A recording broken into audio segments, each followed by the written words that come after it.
Hello everyone, welcome to Know China Better. Today, China has entered an aging society. In Shanghai, a representative example, nearly one-third of the population is over 65. This issue explores a strategic debate shaping China's aging economy. The Shenzhen Silver Wisdom Senior Care Expo offers insights into the question of whether the silver economy is driven by immediate consumer demand or high-tech innovation. Welcome to the debate. Today, we are analyzing a really pivotal moment in global economics, the evolving strategy of Shenzhen, a technological powerhouse, as it aggressively moves to accelerate its silver economy, that massive market built around products and services for the aging population. Yeah, this topic couldn't be more relevant. Shenzhen is trying to fuse its unique industrial and technological strengths with what is really a critical societal need. It provides a fascinating case study in, strategic deployment. Precisely. Our discussion is centered on the shift, the visible shift, between Shenzhen's 2024 International Smart Eldercare Industry Expo, which was themed New Economy, New Consumption, New Life, and the upcoming 2025 version, which pivots quite heavily to technology empowerment, activating new momentum for silver economy. Right. And that thematic transition, from a consumption focus to a technology focus, it really signals a major strategic recalibration, doesn't it? It absolutely does. But that recalibration, it raises a crucial question that I think lies at the heart of their potential success. Does the primary mechanism for activating Shenzhen's silver economy rely more heavily on direct consumer engagement and, immediate consumption stimulation? That's the position I'll argue provides the necessary market pull. Or is the real engine something else? See, I come at it from a different perspective. While consumer activity is, of course, the destination, I believe focusing just on consumption kind of misses the forest for the trees. The strategic, long-term activation and, crucially, the ability to define a globally exportable Shenzhen solution, that hinges entirely on solidifying a highly structured innovation pipeline. So I'll be arguing for the primacy of technological validation and scaling. Okay. So my position is that the core driver, the thing really accelerating Shenzhen's silver economy right now, is the immediate policy-backed stimulation of direct consumer demand. You just have to look at the sustained importance of the consumer component in the 2025 strategy, even with the new technology empowerment theme. I see why you'd focus on that continuity. But let me offer maybe a different perspective on what that continuity really signifies strategically. Well, consider the evidence.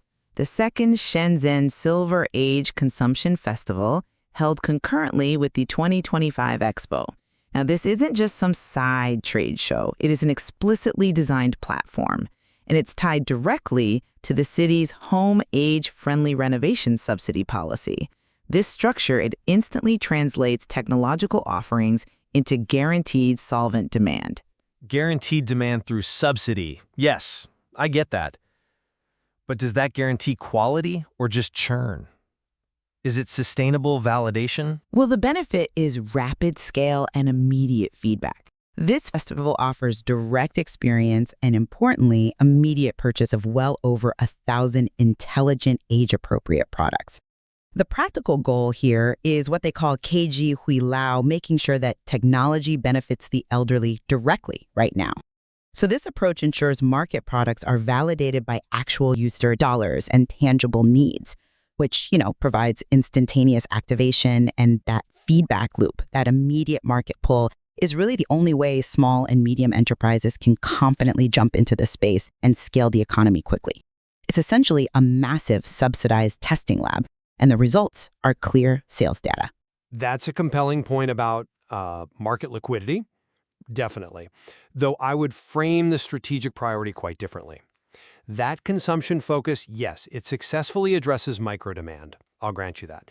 But the strategic, long-term activation, the real new momentum, it has to align with Shenzhen's core competitive advantages, which are, let's be clear, in advanced manufacturing, robotics, and high-tech innovation.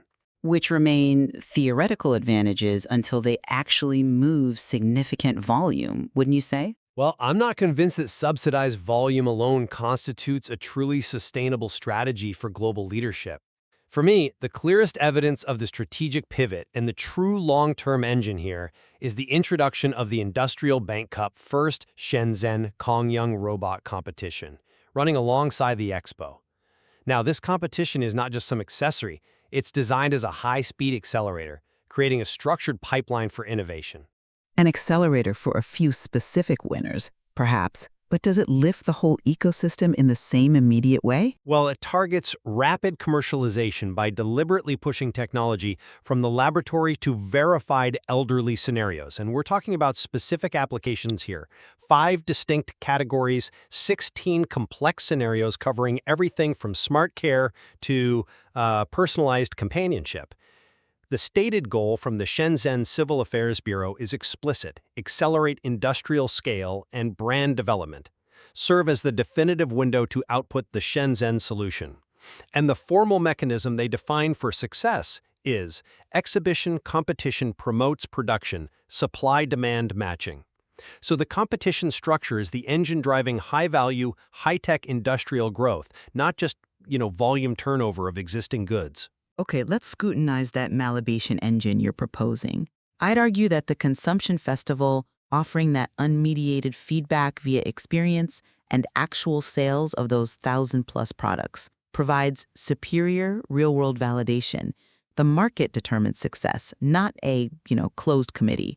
A product that sells 1,000 units because it satisfies an actual user need, even if it's subsidized initially, is arguably more validated in a practical sense than a robotic prototype that wins a design award from a panel. I respect the emphasis on sheer transaction volume, really.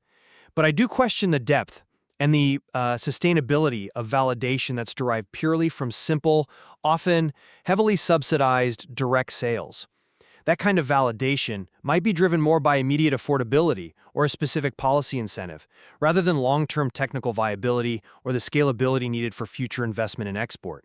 Now, look closely at the competition structure. It uses a really unique, structured review team. Old-age experience officers plus investment and financing institutions. That dual approach is certainly interesting, I'll give you that. But doesn't it fundamentally challenge your position that technology is the primary driver? You're basically admitting that capital viability, vetted by financial institutions, is just as essential as the tech itself. And furthermore, who exactly are these old-age experience officers? Are we talking about a large, demographically diverse sample, or is it a small, potentially hand-picked panel? Because if they aren't fully representative of the general elderly population, their real-world insight might actually be quite limited compared to the thousands of unique consumers voting with their subsidy dollars at the festival. That's a fair challenge regarding the sample size, absolutely. However, the purpose of the experience officers isn't mass market validation at that stage. It's about providing critical, user-centric design feedback much earlier in the cycle than the open market allows. They help guide the technology before it even hits mass production. But the key difference, the strategic differentiator, is the explicit involvement of major financial institutions right alongside them. This dual-sided review, you get user insight combined with high-level capital viability assessment, ensures the technology receives awards for both market recognition and, crucially, market potential. Now that is a much higher hurdle to clear than simply moving units off a subsidized retail shelf. This structure accelerates the technology offering itself, from just a brilliant expert idea into a capital-ready, institutionally vetted product, which is the necessary step for true industrial scaling, the ultimate goal of Shenzhen strategy as I see it, not just facilitating consumer transactions. And this leads directly into the strategic focus on industrial scaling. Shenzhen is explicitly leveraging its existing strengths, advanced manufacturing, deep financial markets, world-class robotics, and intentionally guiding them into this elderly care sector. The 2025 event highlights dedicated appearances by giants like Huawei and Kusing Technology, and they're focused on developing high-value, complex health and wellness services, what they call Kongyang, and really advanced outcomes like biological anti-aging technology. The focus here is clearly on creating new productive forces, defining cutting-edge categories, and achieving high-value industrial scaling. That high-tech vision is powerful, I agree, but it risks creating an ecosystem that primarily benefits the large established players and, highly sophisticated, expensive technology. Industrial scaling is kind of moot if there aren't clear, low-friction pathways for the small and medium enterprises, the very innovators who often build the practical, often simpler, specialized devices that many elderly people truly need right now. So I maintain that the Consumption Festival and that home renovation subsidy policy, they provide SMEs with guaranteed immediate demand and a practical marketplace. They effectively de-risk the entry point, allowing dozens of smaller firms to launch products simultaneously. Conversely, yes, the 2025 Expo features these finance-empowering elderly care industry investment and financing forums, attracting major institutions like Darchin Capital and Shenzhen Venture Capital. Okay, but financial forums and, VC commitments alone don't guarantee the rapid conversion and mass deployment that direct consumer subsidies achieve. You can have all the smart money in the world lining up, but if the end user market is fragmented or seems uncertain for a niche product, those SMEs simply won't jump in, or they won't survive long enough to scale up later. That's a compelling point about SME entry and de-risking. I understand that concern. But the competition is actually designed specifically to mitigate that exact risk, but for the best, most promising innovations. It explicitly offers winners a fast track for what they call capital docking, or Zibenduije, which means direct access to industrial resources and finance. So it's about leveraging the whole expertise of Shenzhen's ecosystem to vet and then quickly finance the highest potential ideas, not simply subsidizing every existing product that happens to be on the shelf. The competition focuses on industrializing breakthroughs, whereas the festival, it focuses more on distributing existing inventory. The strategic success, the new momentum they talk about, lies in the breakthrough, not just the distribution volume. Okay, let's pig into the final point then. Defining the actual scope of this Shenzhen solution. Back in 2024, the solution seemed quite comprehensive. It covered 9 distinct exhibit zones, including things like happy living, specialized education, and financial services for the elderly. Now, the 2025 decision to consolidate the exhibit structure down to 7 zones, while heavily emphasizing robotics through the competition, doesn't that risk over-indexing on high-tech gadgets and potentially neglecting broader, arguably just as essential areas of elder care? I'm sorry, but I just don't see that streamlining as a risk. I see it as a necessary clarification of focus. I mean, what specific essential services do you really think are being marginalized by this sharper focus on tech empowerment? Well, when you explicitly emphasize 5 categories of robotics as the core of your competition-driven strategy, you naturally, maybe implicitly, de-emphasize areas like mental wellness technology or social engagement platforms, intergenerational living solutions, things that are inherently less robotic but are still vital. If the goal is a truly comprehensive Shenzhen solution that provides holistic elderly care, then the core activation mechanism, which you claim is this competition, it really ought to cover the full spectrum of elderly needs, not just those most amenable to Shenzhen's existing high-tech manufacturing strengths. They risk defining their exportable solution too narrowly. I would argue the opposite, that streamlining the focus and introducing the competition allows for the deep specialization and, critically, the standardization necessary for global output. Shenzhen isn't just trying to host another broad-based general elder care fair. It seems they are trying to create industry standards in key areas. The explicit mention of deep collaboration with over 30 institutions from Hong Kong and Macau, specifically on cross-border elder care resource interoperability and standard mutual recognition, proves this point, I think. Standardization is important, I agree, but if the standard primarily covers high-tech devices, then that interoperability has inherent limits in scope. The focus is clearly on building a scalable, standardized, high-tech solution package for the Greater Bay Area first, and then beyond. The strategic emphasis shifts from merely having an exposition of varied products, which was more the 2024 model, to using a high-profile competition to actually create industry standards, specifically in the high-growth, high-value area of health and wellness robotics. That structured high-tech approach is precisely what the Deputy Director of the Civil Affairs Bureau referred to as the important window for exporting the Shenzhen solution. Momentum, especially global momentum, is generated by technical superiority and scalable standards. And those come directly from this competition mechanism, not simply from maximizing the volume of subsidized domestic transactions. Well, we've certainly had a robust debate exploring this tension between market pull and innovation push. I do stand by my core assertion. While high-tech innovation is clearly vital for Shenzhen's long-term brand and ambition, the rapid commercialization and genuine ecosystem activation we're seeing seems to depend fundamentally on that policy-backed consumer demand. The subsidy-backed consumption platform ensures that over 1,000 diverse products immediately connect with the actual needs of the elderly populace. And that provides the essential sales data and, frankly, the liquidity necessary for the entire ecosystem, including those vital SMEs and eventual financing, to function and grow rapidly.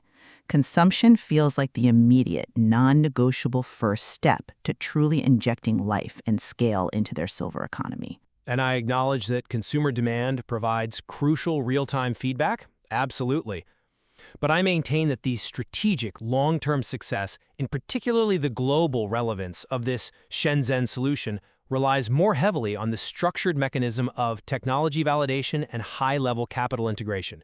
That's provided by the competition and the explicit focus on technology empowerment. This structure ensures that innovation moves rapidly from just an expert concept to a market-vetted, investment-ready product, which is, I believe, the indispensable differentiating engine for creating that silver economy's new momentum and truly leveraging Shenzhen's core industrial strengths on a global stage. What we have ultimately seen described here is clearly a comprehensive strategy. It's really a simultaneous application of strong demand-side policies pushed through the festival and quite sophisticated innovation-side mechanisms driven by the competition. Indeed, the material really shows that building a mature, globally competitive silver economy requires navigating this complex interplay, validating technology through both immediate user experience and rigorous high-level investor scrutiny. This dual focus, I think, offers our listeners valuable insight into the comprehensive approach really required to tackle what is, after all, a generational societal challenge.